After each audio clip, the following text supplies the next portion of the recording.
नंतर या आरोपींना केज कोर्टामध्ये नेलं जाते।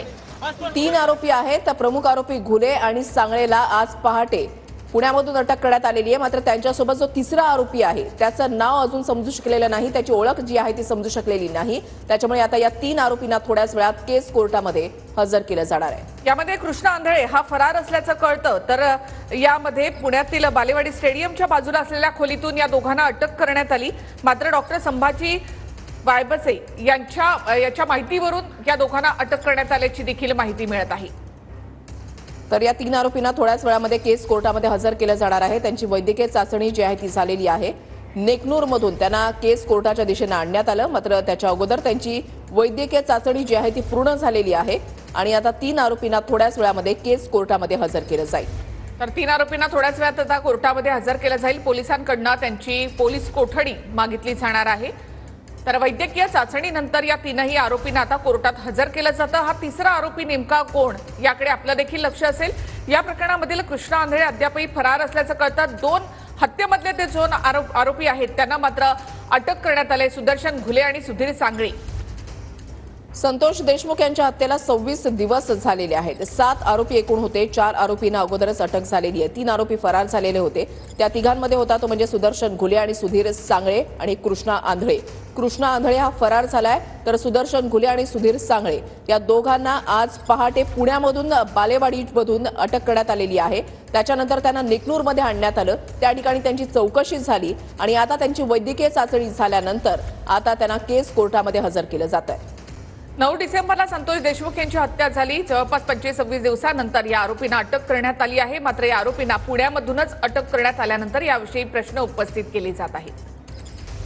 विरोधकांकडून आता सवाल जे ते उपस्थित केले जातात की पुणे कनेक्शन नेमकं काय आहे। सर्व आरोपींना पुण्यामधूनच का अटक होते, हे सर्व आरोपी एकत्रितपणे पुण्यामध्येच होते का, असे सवाल जे ते उपस्थित केले जातात।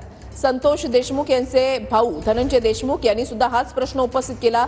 जितेंद्र आव्हाड यांनी सुद्धा हाच प्रश्न उपस्थित केलाय। सुप्रिया सुळे या सुद्धा असंच म्हणतात की पुणे कनेक्शन नेमकं काय आहे। दिल्लीमध्ये सुद्धा आता चर्चा सुरू झालेली आहे। थेट आपण जाऊया केसमध्ये आमचे प्रतिनिधी कृष्णा सुनारवाडकर यांच्याकडे। कृष्णा, 3ही आरोपींना आता कोर्टात हजर केलं जातंय।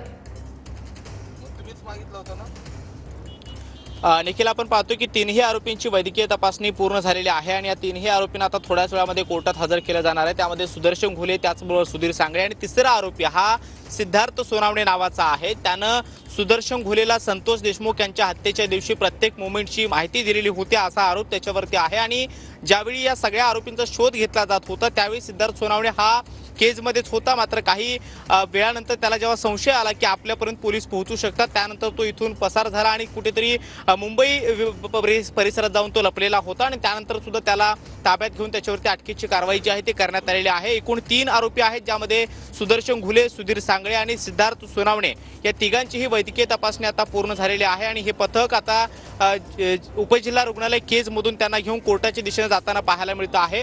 अगदी थोड्याच वेळामध्ये त्यांना पुन्हा एकदा कोर्टामध्ये हजर केलं जाईल आणि त्यांच्या रिमांडची जी मागणी आहे पोलीस कोठडीची ती SITच्या माध्यमातून केली जाईल। मात्र 3ही आरोपींचा वेगवेगळा रोल आहे, कारण सुदर्शन घुले हा हत्या प्रकरणातला मुख्य आरोपी आहे। संतोष देशमुख यांच्या हत्येच्या वेळेला सुदर्शन घुले आणि सुधीर सांगळे हे स्वतः तिथे उपस्थित होते। मात्र सिद्धार्थ सोनावणे यानं संतोष देशमुखांची जी काही मुवमेंट होती त्याची माहिती सुदर्शन घुले आणि त्याच्या सहकार्याने दिल्याचा आरोप त्याच्यावरती आहे। सध्या या 3ही आरोपींना घेऊन केज कोर्टाकडे हे पथक जे आहे SITचं निघालेलं आहे। अगदी काही वेळात, काही सेकंदात हे पथक कोर्टामध्ये पोहोचेल आणि त्यानंतर त्यांचा रिमांड जो आहे तो पोलिसांकडून मागितला जाईल। मात्र रिमांड मागत असताना नेमके कोणकोणते मुद्दे आणि प्रत्येकाचा काय काय रोल होता, हत्या प्रकरणामध्ये या आरोपींनी कसं हा घटनाक्रम घडवून आणला, नेमकं काय केलेलं होतं आणि त्याच्या मागचा उद्देश नेमका काय आहे, हा स्पष्ट होणं अत्यंत महत्त्वाचं असणार आहे। कारण हत्या झाली, त्या हत्येचं नेमकं कारण काय हे अद्याप समोर येऊ शकलेलं नाहीये। सुदर्शन घुले याला जी काही मारहाण झालेली होती संतोष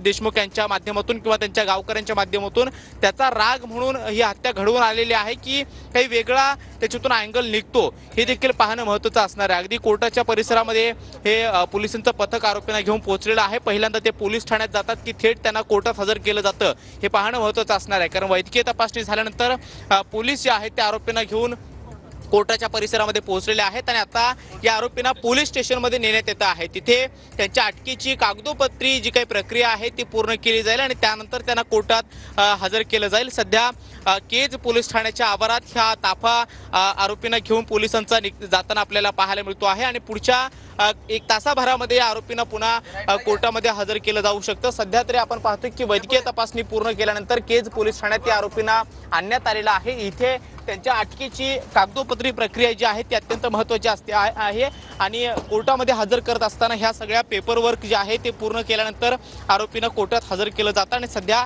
या तीनही आरोपींना केज पोलीस ठाण्यात आणलेलं आहे। SITचे जे उपविभागीय पोलीस अधीक्षक आहेत अनिल गुजर ते या सगळ्या प्रकरणाचे तपास अधिकारी आहेत, त्यांच्या माध्यमातून SIT काम करते आहे आणि ते सुद्धा आपल्याला या आरोपींच्या सोबत तपास पथकामध्ये पाहायला मिळत आहेत। SIT कडून या सगळ्या प्रकरणाची कसून चौकशी केली जाते आहे आणि या सगळ्या आरोपींच्या मागावरती SITची वेगवेगळी पथकं होती, मात्र आरोपींना पकडण्याचं यश हे बीड पोलिसांना आलेलं आहे। बीड पोलिसांची जी गुन्हे शाखा आहे त्या गुन्हे शाखेच्या पथकानं पुण्याच्या बालेवाडीमधून सुदर्शन घुले आणि सुधीर सांगळे या दोघांना अटक केली आणि त्यानंतर आता तिसरा आरोपी अटक झाल्याची सुद्धा माहिती समोर येते आहे। त्या तिसऱ्या आरोपीचं नाव सिद्धार्थ सोनावणे असं आहे। यानं संतोष देशमुख यांच्या हत्येच्या दिवशी त्यांच्या प्रत्येक मोमेंटची ते कुठे जात आहेत, कधी कुठून निघाले याची सगळी माहिती देण्याचा प्रयत्न केलेला होता आणि सुदर्शन घुले आणि त्याच्या सहकाऱ्यांना ही माहिती मिळाल्यानंतरच मस्साजोग आणि केज या दोन गावांच्या मधलं जे काय अंतर आहे त्या मधल्या टप्प्यामध्ये अगदी टोल नाक्याच्या बाजूला संतोष देशमुख यांची गाडी अडवण्यात आलेली होती आणि त्यानंतर त्यांचं अपहरण करून त्यांची निर्गुण हत्या या आरोपीने केलेली होती। मात्र यामध्ये सिद्धार्थ सोनावणे याचा देखील सहभाग असल्याचं स्पष्ट झाल्यानंतर त्याच्यावरती अटकेची कारवाई जी आहे ती आता करण्यात आलेली आहे।